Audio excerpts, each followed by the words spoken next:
तो इस कहानी की शुरुआत होती है एक कपल से जिसमें हस्बैंड का नाम जेमी था। दोनों बातें कर रहे थे, तभी उनके दरवाजे की बेल बजती है। जेमी जाकर देखता है तो बाहर एक बहुत बड़ा बॉक्स था। वह उस बॉक्स को अंदर लाता है। वे लोग जब उस बॉक्स को खोलते हैं तो उसमें एक पपेट था। जेमी की वाइफ बहुत खुश हो जाती है उस पपेट को देखकर। जेमी बाहर जाता है खाना लाने के लिए। इधर जेमी की वाइफ अकेली थी। वह पपेट को बेड पर बैठा रही थी, पर बैलेंस खराब होने की वजह से वह गिर जा रहा था। जेमी की वाइफ उसे लिटाकर तकिया लेने चली गई। वह जब पीछे मुड़कर देखती है तो वह पपेट उसकी तरफ देख रहा था, जबकि वह जब उस पपेट को बेड पर लिटा के गई थी तो उसका मुंह दूसरी साइड था। पर जेमी की वाइफ इस बात को सीरियस नहीं लेती। वह उस पपेट पर एक सफेद चादर डालकर चली जाती है। थोड़ी ही देर बाद उसे कुछ आवाजें आने लगती है, जैसे उस कमरे में पपेट के अलावा भी कोई है। घड़ी की टिक टिक की आवाज भी बंद हो जाती है और रेडियो से अजीब अजीब सी आवाजें आने लगती है। तभी उसे बच्चे के हंसने की आवाज सुनाई देती है। वह उस कमरे में वापस जाती है जहां पपेट को लिटा के आई थी। वह पपेट के पास जाती है। जैसे ही वह उस सफेद चादर को हटाने वाली होती है, वह चादर जेमी की वाइफ पर ही लिपट जाती है और उसे उठा के फेंक देती है। ऐसा लग रहा था वहाँ कोई बुरी ताकत आ गई थी। जेमी की वाइफ भागने की कोशिश कर रही थी। वह बुरी ताकत उसके पैर पकड़कर खींच लेती है। उसके बाद केवल जेमी की वाइफ की चीख ही सुनाई देती है। जेमी अब वापस आता है। वह अपनी वाइफ को आवाज लगाता है तो उसकी वाइफ की आवाज आती है कि मैं अंदर हूँ। वह जाता है तो देखता है वहाँ खून ही खून था। वह कमरे में जाता है तो देखता है उसकी वाइफ एक सफेद चादर के अंदर थी जहाँ पपेट था। वह जब चादर हटाता है तो देखता है वहाँ उसकी वाइफ की लाश थी। उसकी जुबान भी काट दी गई थी। जेमी डर जाता है। पुलिस आती है, जेमी को अरेस्ट कर लेती है क्योंकि उन्हें लगता है जेमी ने अपनी वाइफ का मर्डर किया है। पर थोड़े समय बाद पुलिस को पता चल जाता है कि जेमी बेकसूर है। वह पुलिस जेमी को छोड़ देती है।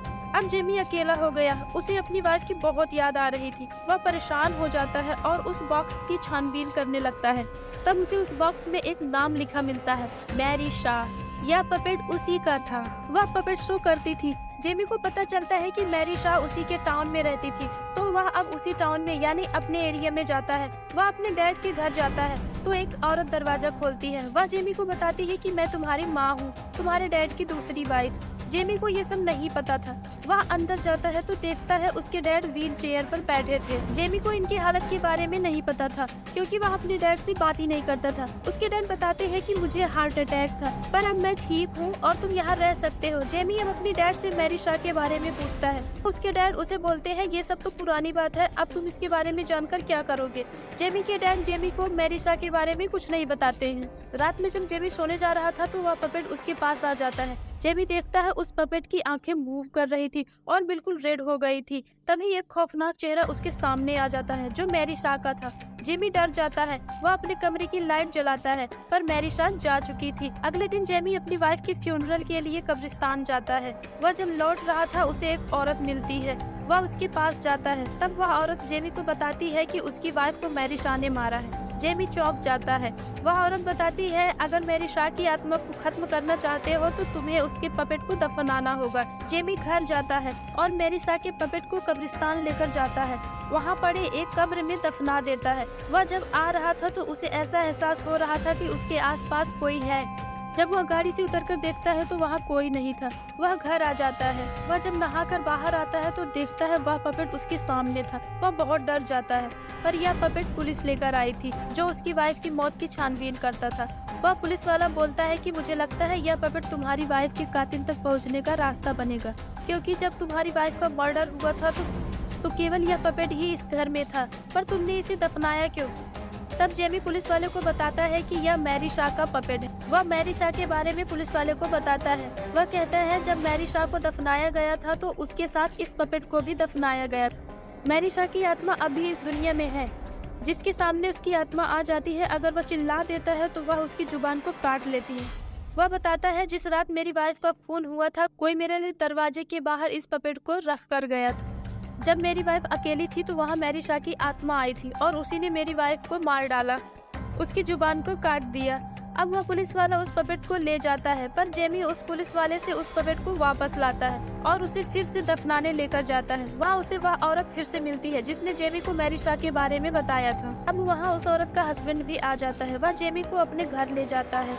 तब वह बूढ़ा आदमी जेमी को मैरी शाह के बारे में बताता है। तो हुआ ये था उसी टाउन में एक बहुत शानदार थिएटर खोला गया था जिसमें मैरी शाह पपेट शो करती थी। एक दिन जब वह पपेट शो कर रही थी तब एक बच्चा मैरी शाह को बोला, तुम्हारा पपेट नकली है, वह नहीं बोलता है, यह तुम खुद बोलती हो। मैरी शाह को बहुत गुस्सा आता है पर वह इस बात को मजाक में ले लेती है और उसे कुछ नहीं करती। पर कुछ ही समय बाद वह बच्चा लापता हो गया।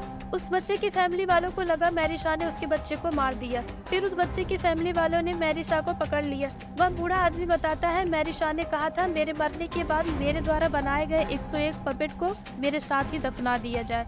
वह बताता है कि मैरी शाह खुद एक पपेट बनना चाहती थी तो उसके मरने के बाद उसे पपेट बनाकर दफना दिया गया। यह सब सुनकर जेमी वहाँ से चला जाता है पर वह पपेट यही भूल जाता है। तब उस बूढ़े आदमी को आवाज आती है। आदमी जाकर देखता है तो उसकी वाइफ उस पपेट से बात कर रही थी। वह उस पपेट को लेकर जाता है और कहता है, मैं इसे इसकी सही जगह पर रख कर आता हूँ। वह उसे दफनाने के लिए जा ही रहा था तभी वह पपेट उसकी तरफ देखता है और मैरी शाह की आत्मा भी वहाँ आ जाती है। वह बूढ़ा आदमी उस आत्मा को देखकर चिल्लाया और तभी मैरी शाह ने उसकी जुबान खींचकर काट दिया। वह बूढ़ा आदमी मर गया। उसने जेमी को मैरी शाह के बारे में बताकर अच्छा नहीं किया। इधर जेमी उस थिएटर पर आ जाता है जहां मैरी शाह पपेट शो किया करती थी। अब वह बिल्कुल वीरान थी, चारों तरफ सन्नाटा ही था क्योंकि मैरी शाह के बाद वहां कोई और शो नहीं किया। वहां जाकर जेमी को पता चलता है कि वह बच्चा जिसने मैरी शाह का मजाक उड़ाया था वह कोई और नहीं बल्कि जेमी का दादा का भाई था। यह सब जानने के बाद जेमी अपने डैड के पास जाता है और उनसे सच बताने को कहता है। तब उसके डैड बताते हैं कि जब तुम्हारे दादा के भाई गायब हुए थे तो हमारी फैमिली वाले मैरी शाह को पकड़ लिए थे और उसे चिल्लाने पर मजबूर कर दिए थे। जैसे ही वह चिल्लाई उसकी जुबान को काट दिए और वह मर गई। तब से उसकी आत्मा भटकती रहती है। वह हमारे फैमिली के सभी मेंबर को मार दी है। वह जिसको भी मारती थी उसकी जुबान को काट लेती थी। मैंने सोचा तुम्हें खुद से दूर कर दूंगा ताकि तुम इन सब से बच जाओ, पर मैं गलत था। जब मैंने सुना तुम्हारी वाइफ को भी मैरी शाह ने मार दिया तो मैं समझ गया कोई भी कहीं भी रहे वह इससे बच नहीं सकता। जेमी अपने डैड से कहता है कि मैं सब ठीक कर दूंगा। वह जा ही रहा था तभी पुलिस आ जाती है। वह बताती है मैरी शाह के कब्र के पास जितने भी पपेट दफनाए गए थे वह सब गायब हो गए हैं। पुलिस को जेमी पर शक था तो वह उसे ले जा रहा था। तभी जेमी की सौतेली माँ आती है और जेमी को एक फोन देती है। अब कहती है कि कोई है जो तुमसे बात करना चाहता है। जेमी जब फोन लेता है तो उसमें एक बूढ़ा आदमी बोल रहा था जिसने जेमी को सब बताया था। शायद वह अभी भी जिंदा था, उसकी सांसें चल रही थी। वह जेमी को कहता है कि अगर तुम पुलिस से बचना चाहते हो तो तुम उसी थिएटर में वापस जाओ। जेमी थिएटर जाता है और उसके पीछे वह पुलिस वाला भी जाता है। थोड़ा आगे जाने के बाद उन दोनों को एहसास होता है कि उन दोनों के अलावा भी वहाँ कोई है। जब अंदर जाके देखते हैं तो वहाँ मैरी शाह के सारे पपेट थे जिनको मैरी शाह कब्र से यहाँ लाई थी। उनको अच्छे से सजा कर रख दी थी। तभी वो लोग देखते हैं वहाँ जेमी के दादा के भाई को पुतला बनाकर रखा गया है जिसे 70 साल पहले ही मैरी शाह ने किडनैप कर लिया था। तभी जेमी को चेयर की आवाज आई। वह देखता है तो उस पर बहुत बड़ा पपेट बैठा था जिसमें मैरी शाह की आत्मा थी। जेमी पूछता है, आखिर तुमने मेरी वाइफ को क्यों मारा?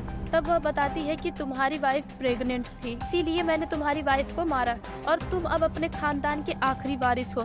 मैंने सबको मार दिया है। इतने में वह पुलिस वाला पपेट पर गोली चला देता है जिसके द्वारा मैरी शाह जेमी से बात कर रही थी। मैरी शाह उस पपेट से गायब हो जाती है। तभी मैरी शाह के सभी पपेट में जान आ जाती है। पुलिस वाला गोलियां चलाकर एक एक पपेट को मार रहा था। तभी जेमी के हाथ में जो लालटेन थी उसने उन सभी पपेट पर गिरा दिया जिससे वह सभी जलकर खत्म हो गए। वे दोनों भागने की कोशिश कर रहे थे। तभी पुलिस वाले का पैर फिसल जाता है और वह गिर जाता है और उसके मुंह से चीख निकल जाती है और जैसे ही चीख निकलती है मैरी शाह उसकी जुबान को खींचकर काट देती है। वह पुलिस वाला भी मर जाता है। जेमी वहाँ से भाग जाता है। वह जानता था कि मैरी शाह हमेशा पपेट के रूप में जिंदा रहेगी, इसीलिए वह सभी पपेट को खत्म कर दिया था। सिर्फ एक ही पपेट बचा था जो उस बूढ़े आदमी के घर पर था। जेमी वहाँ जाता है तो देखता है वह बूढ़ा आदमी मर चुका था, उसकी भी जुबान काट दी गई थी। जेमी जब उस पपेट के बारे में उस बूढ़ी औरत से पूछता है तो वह बताती है कि वह तो तुम्हारे डैड ले गए। जेमी अब अपने घर जाता है। वहाँ चारों तरफ अंधेरा ही अंधेरा था। जेमी को आखिरी पपेट भी मिल जाता है। जेमी जैसे ही उस पपेट को उठाता है मैरी शाह की आत्मा भी वहाँ आ जाती है। वो जेमी के पास पहुँचने ही वाली होती है तभी जेमी उस पपेट को आग में फेंक देता है। वह पपेट जलकर खत्म हो जाता है और मैरी शाह की आत्मा भी गायब हो गई। जेमी अब अपने डैड के पास जाता है तो वहाँ उनकी लाश थी। दरअसल मैरी शाह उसके डैड को पहले ही मार चुकी थी। वह उसके डैड की लाश थी जो उससे बातें करती थी। उसके डैड केवल होठ हिलाते थे पर आवाज उसकी सौतेली माँ निकालती। यहाँ पर जेमी को सब कुछ समझ आता है। जब उसकी सौतेली माँ उसे फोन देती है तो वह खुद बूढ़े आदमी की आवाज निकालकर बिना होठ हिलाए बात कर रही थी, जैसे वह जेमी के डैड के साथ करती थी। दरअसल वह मैरी शाह ही थी। मैरी शाह मरने से पहले एक अंतिम पपेट बनाया था जो बहुत ही शानदार था। वो बिल्कुल इंसान के जैसा था। वह आखिरी पपेट कोई और नहीं, वह औरत ही थी जो खुद को जेमी की सौतेली माँ बताई थी। अब वह जेमी के सामने अपने असली रूप में आ जाती है। जेमी डर जाता है और बहुत जोर से चीखता है। तब मैरी शाह उसकी भी जुबान खींचकर काट देती है। जेमी भी मर जाता है। इस प्रकार से मैरी शाह अपना बदला ले लेती है और यह स्टोरी यहीं पर समाप्त हो जाती है।